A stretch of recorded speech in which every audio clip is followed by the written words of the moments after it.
John, the question that has obsessed philosophers and really has gotten under my skin for my whole life is, why is there anything at all? How can you even begin to address that question? One way to start tackling the question of why there's a world is to look at 5 separate ways in which people have actually reacted to it. Some people say the idea of a blank instead of a world is just absurd. Some people say that no explanation is needed for a world. Some people say that the world exists just as a matter of chance. Some people say that value is somehow responsible for the existence of the universe. And some people say that mind is behind everything. A god, perhaps. Well, some people would say mind, but not the mind of a god. Well, just some people mind. say, some would say God, some would say a different kind of mind. The Dalai Lama, for example, sees everything as mental, but he says there's no personal God in Buddhism, and it's not even clear there is any God in Buddhism. Okay, well, look, all 5 of those are radically different from each other. I mean, their character, their concept is just very significantly different. So let me understand each of them a little deeper. Well, look at the first one then. The idea of blank is absurd. The question is, can't we actually conceive a blank? And some people say, well, no, if you try doing it, you'll find yourself thinking of yourself still in existence, or of some mind at least being in existence and thinking about the situation. That a situation about which nobody is thinking it's a non-situation in such a radical way, it couldn't be real. Other people would say, well, if you're imagining a blank, surely you're imagining a real blank. But then you've got something really existing. Aren't you imagining a space which has been emptied? But a space is something. Physicists are aware that space has all sorts of complicated characteristics. I myself don't take that sort of answer very seriously. It seems to me I can, without falling into any obvious contradiction, talk about blankness. But some very clever people would disagree with me.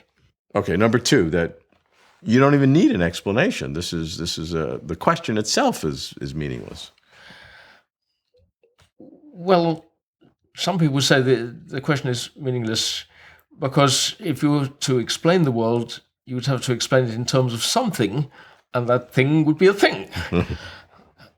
And it seems to me that's possibly wrong, but it's been held by large numbers of people. Other people say that the world needs no explanation because each event is explained by an earlier event. And the whole chain of events explains itself because every event in it has got its explanation in the earlier one. That's one way of reacting.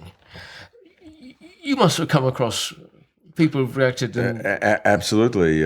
Each event's caused by a prior event, and then you try to ask, how is the whole series there? Why is it the whole series there? And they say that's not the question. The question is, you name an event, and I can explain that event.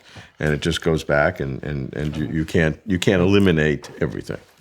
And some people argue, like Adolf Grünbaum, who's a top philosopher of science, that we have absolutely no evidence that a blank is anything but natural, that it's nature after all, and they therefore dismiss all need to answer why there's a universe.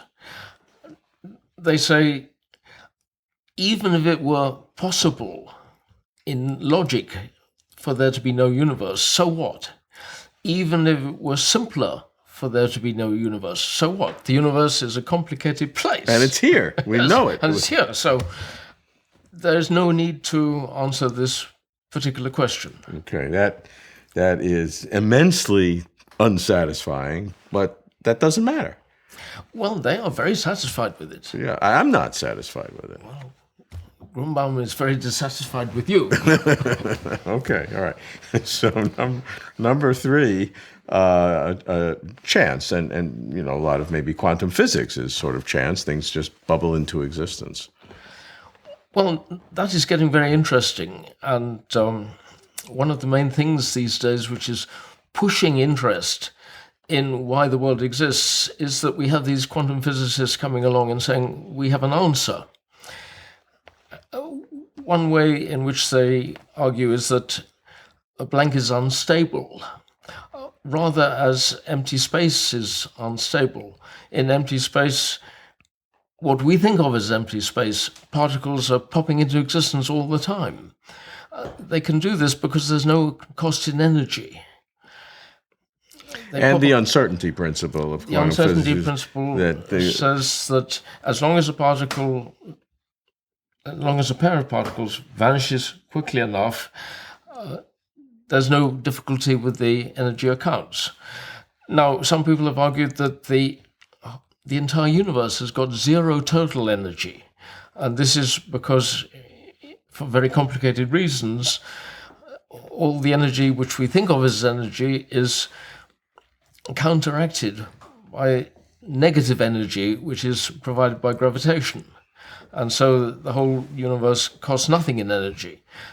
That is a view which has been taken up by quantum physicists, and particularly by people like Stephen Hawking and Alex Vilenkin, who think that the world is produced by the quantum principle, which says that emptiness is an unstable situation. Okay, so that's chance. Fourth is value, kind of a principle. I know that's something that you personally find attractive.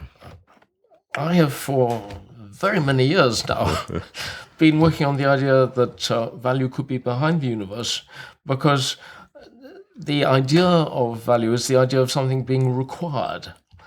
When a thing has value, it has existence which is required. Now, in what way? Well, it's ethically required, and some people would say, so what? It seems to me that if you look around for reasons requiring the existence of something, you won't find logical reasons working, because they're all of the if-he-then-he sort. Mm-hmm. If a man is a bachelor, then the man is unmarried, and so on. In the case of value, you have an actual demand that existence should come about. This demand doesn't seem to depend on anything actually being there. I think the demands of value can be there even if they are not satisfied, even if there's nobody to put them into effect. And therefore, when I look around for possible reasons why the universe exists, either it just exists as a completely inexplicable matter, or it exists because of its value. Well, it's a fascinating approach. I can say you're certainly not in the majority in that view. Not today, but in the old days. The fifth category is one that different people have different opinions about what mind is. Many people talk about a God, some people don't. Certainly that's the category that I have wondered about in the past. So how do you look at category 5, mind? Well, some people who put mind as basic say it's the mind of God, and then they have explanations for why God exists. Sure. Familiar with those.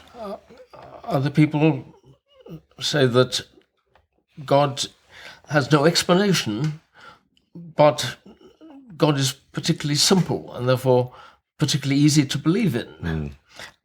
And you then say to them, well, surely God knows tremendously many complicated facts. And they come back at you and say, yes, but knowing every fact is tremendously simple, because you can describe that with very few words.